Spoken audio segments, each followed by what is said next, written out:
Itu tadi saya katakan ada takdir yang tidak bisa berubah, ada takdir yang masih bisa berubah.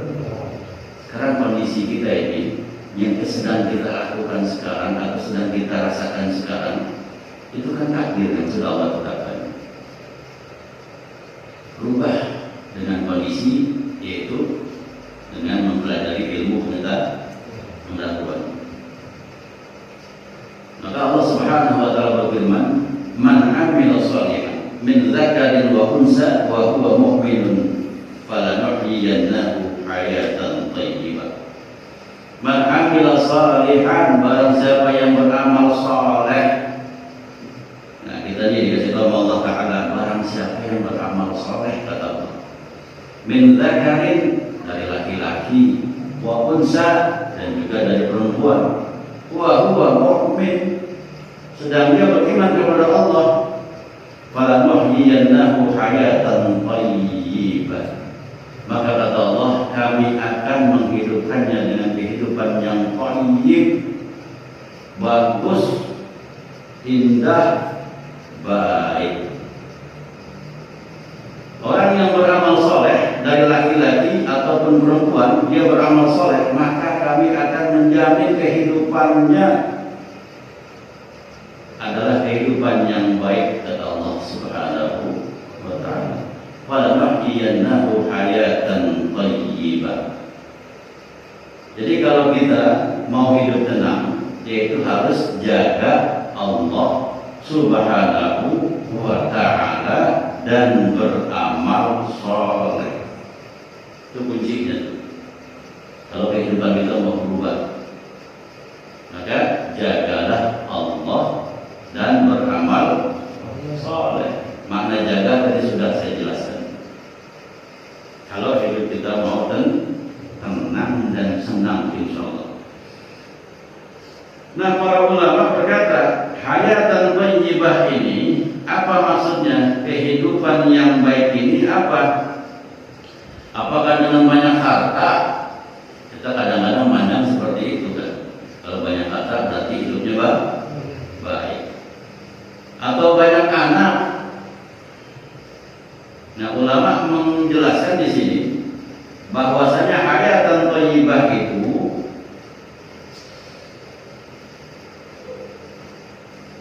adalah dengan perasaan buruk min Allah, dekat dengan Allah Subhanahu, itulah hayatan thayyibah, dekat sama Allah Subhanahu wa ta'ala. Yaitu ketika kita hidup diberi kenikmatan sama Allah, diberi kesempatan untuk dekat kepadanya, ini yang dinamakan hayatan thayyibah. Udah dikasih kenikmatan, kita bisa dekat sama Allah, itu namanya hayatan thayyibah. Dan sebaliknya, udah hidupnya maaf, susah, sama Allah jauh, alhamdulillah, itu bukan hayatan thayyibah. Tapi ya, bukan dengan pandangan harta kita. Di dalam hal ini hayatan thayyibah bukan semata-mata dengan pandangan harta saja, bukan dengan harta benda, kemewahan dan lainnya. Akan tetapi orang yang hidup senang, yang ketika hidup dia merasa dekat dengan Allah Subhanahu wa ta'ala, itu yang orang hidupnya senang, baik. Makanya tidak bisa dikomplain ini ayat. Misalnya, kok ada orang rajin ibadahnya, dia soleh, tapi kok maaf hidupnya susah. Karena banyak para nabi, para anbiya, orang-orang soleh dan para wali-wali Allah, banyak yang hidupnya susah, yang nggak punya harta banyak, yang tidak senang, kesusahan, miskin. Nah, jawabannya tadi yang di atas yang sudah tadi saya sampaikan. Jadi hayatan thayyibah itu, ya, kehidupan yang senang bukan dengan harta, bukan dengan kedudukan, tapi kehidupan yang senang itu ketika kita hidup dekat dengan Allah Subhanahu wa ta'ala. Apalagi diberi kenikmatan. Begitu diberi kenikmatan sama Allah, maaf, seumpama kekayaan, diberi harta benda, diberi anak banyak, terus kita bisa dekat sama Allah, itu udah double ayatan thayyibahnya. Tapi bukan itu yang makna lebih jelasnya lagi. Jadi tidak bisa ditolak ukurnya dengan harta benda. Yang hayatan thayyibah itu adalah selama hidupnya dia dekat sama Allah Subhanahu wa ta'ala. Apalagi diberi rezeki yang berlimpah, apalagi diberi harta, apalagi diberi kesenangan, terus dia dekat sama Allah Subhanahu wa ta'ala, itu hayatan thayyibah. Tapi kalau orang yang hartanya dilimpahkan terus dia hidupnya jauh, nah ini dia bukan hidup thayyibah, bukan hidup baik. Akan tidak tenang hidupnya. Jadi kalau hayatan thayyibah itu orang yang hidupnya selalu dekat kepada Allah Subhanahu wa ta'ala. Selanjutnya waqala hafizna hafiz sigar fa hafizahullahu lana fil kibar. Waqala hafizna hafiz sigar fa hafizahullahu lana fil kibar. Nah, di sini disebutkan tentang beberapa ulama yang mempunyai kata-kata mereka hidup menjaga, yaitu menjaga Allah Subhanahu wa ta'ala. Jadi ulama-ulama dulu hidupnya menjaga hidupnya daripada maksiat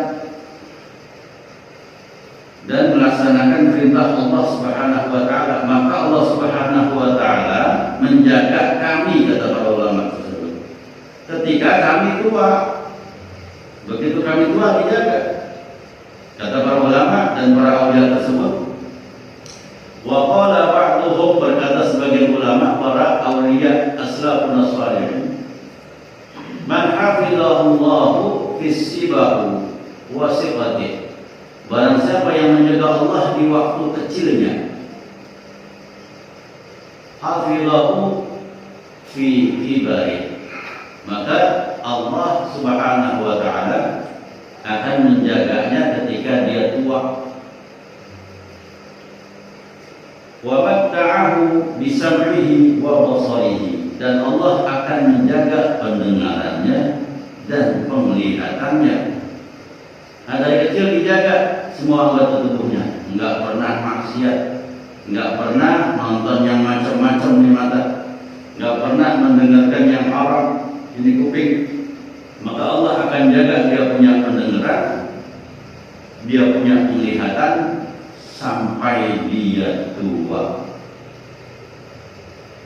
Sebagaimana diceritakan seorang ulama yang umurnya sampai 100 tahun, tapi ingatannya masih kuat, tidak hidup. Fasu'ila an sababi dzalik, ditanya nih ulama ini, wahai ulama, ini sebabnya apa, ini resepnya apa? Kok bisa nih hidup sehat walafiat, umur 100 masih bisa jalan, terus masih bisa lari, matanya bagus, telinganya bagus, semua anggota tubuhnya bagus. Ulama ini berkata, hadhihi dawarih hafiznaha minal ma'asi fis shighar. Ini tidak ada resep lain, kata ulama. Enggak minum ini, enggak minum itu. Resepnya cuma satu, kata ulama ini. Saya jaga ini anggota tubuh saya daripada perbuatan maksiat ketika saya muda. Fahafizahullahu alaina fil kibar, maka ketika saya tua, Allah yang menjaga anggota tubuh saya. Jadi dari kecil tidak maksiat, dari kecil berbuat taat saja kepada Allah Subhanahu wa ta'ala, sehingga ketika dia dewasa masuk usia tua, Allah lah yang menjaga dia punya anggota tubuh. Dan ini makna ihfazillah yahfazka, jaga Allah, kau akan dijaga Allah. Wa nukila amil gadi bi Abi Thayyib rahimahullah ta'ala. Ini disebutkan ada seseorang yang bernama Qadi Abi Thayyib, umurnya 160 tahun. Kalau yang tadi 100 tahun ulama, kalau ini 160 tahun. Walam ya'tal wudu min adha'ihi, tidak ada yang rusak daripada anggota tubuhnya. Pendengarannya bagus, penglihatannya bagus, tangan kaki masih segar. Faqila lahu fi dzalik, ada yang nanya lagi ke dia. Faqala, ditanyakan, kok bisa seperti ini? Apa jawab beliau? Saya tidak pernah maksiat dengan anggota tubuh saya. Apapun itu, tangan, kaki, mata, pendengaran dan lain-lain tidak pernah saya pakai untuk maksiat kepada Allah Subhanahu wa ta'ala. Kemudian diceritakan, wa kana Sa'id bin Musayyib radhiyallahu anhu yaqul bi ibni. Ada Syekh Sa'id bin Musayyib radhiyallahu anhu. Dia berkata bi ibni kepada anaknya. Tadi diceritakan bahwasanya barang siapa yang menjaga Allah, maka dia dijaga Allah. Bukan hanya dirinya yang dijaga Allah, bahkan sampai keturunannya pun akan dijaga oleh Allah Subhanahu wa ta'ala. Jadi perbuatan kita ini akan berbuah positif atau negatif kepada keturunan kita. Disebutkan oleh Syekh Sa'id bin Musayyib ini berkata kepada anaknya, ya bunayya, wahai anakku, la azidanna bis salati min dzalik, la azidanna bis salati min ajlik. Saya ini bakal nambahin sholat saya, ibadah saya kepada Allah buat kamu. Itu kata ayahnya. Jadi ayahnya beribadah banyak. Kata ayahnya, saya ini beribadah banyak buat nambahin amal buat kamu. Rojaan an ukhfadati. Rojaan an ukhfadati. Saya berharap dengan ibadah saya ini, kata Syekh Sa'id ini, saya berharap dengan ibadah saya ini yang saya lebihkan, Allah menjagamu. Tsummayatu, kemudian Syekh Sa'id ini membaca sebuah ayat. Wa kana abuhuma shalihan. Itu yang diucap oleh Syekh Sa'id bin Musayyib. Wa kana abuhuma shalihan dalam surat Al-Kahfi. Di dalam cerita Nabi Khidir dan Nabi Musa alaihissalam. Nah, ini keterangan ayat ini. Jadi cerita sangat banyak. Di situ Nabi Musa menemui Nabi Khidir melakukan perjalanan. Nah, pada saat itu Nabi Musa alaihissalam ingin mencari Nabi Khidir. Nah, saya panjang intinya saja. Nabi Khidir dan Nabi Musa ketika melakukan perjalanan, mereka menemukan tembok yang hampir rubuh. Nah, ini berdua ini lagi jalan menemui tembok yang hampir rubuh. Idza yuridu ay yanqadha fa aqamahu. Itu dalam Quran ada jelaskan. Ketika waktu itu, ya, mereka ke kampung nih, masuk satu kampung. Begitu masuk satu kampung, Nabi Musa dan Nabi Khidir masuk satu kampung. Nabi Musa lapar, minta makanan sama orang kampung, gak dikasih. Begitu jalan, namun tembok udah mau rubuh, dibetulin sama Nabi Khidir. Nabi Musa ngoceh, ngapain ente ini, kamu ini betulin tembok di kampung ini? Kita minta makan orang kampung gak dikasih, sekarang mau nolongin orang sini. Udah biarin aja itu, biar rubuh. Kata Nabi Khidir apa? Kamu ini nggak tahu. Karena Nabi Khidir ini punya ilmu hakikat. Kalau Nabi Musa punya ilmu syariat. Itu beda nih. Jadi awal ceritanya Nabi Musa ini punya, nah, bukan sifat sombong, bukan. Nabi Musa ini bilang, ya Allah, saya ini makhluk yang paling cerdas ini, yang paling alim. Jadi saya rasa nggak ada lagi makhlukmu yang alim sealimku. Ini bukan sombong. Kata Allah Ta'ala, ada namanya petunjuk cari di sini, maka dicari oleh Nabi Musa. Begitu ketemu kata Nabi Khidir, baik kalau kamu ikut aku, cuman syaratnya jangan banyak nanya. Ingat 3 hari jangan banyak nanya. Jadi begitu bangunan tembok dibangun, Nabi Musa langsung bertanya, ini kok tembok udah merumbuh, gak ada kerjaan, biarin aja rumah hancur, ngapain dibetulin?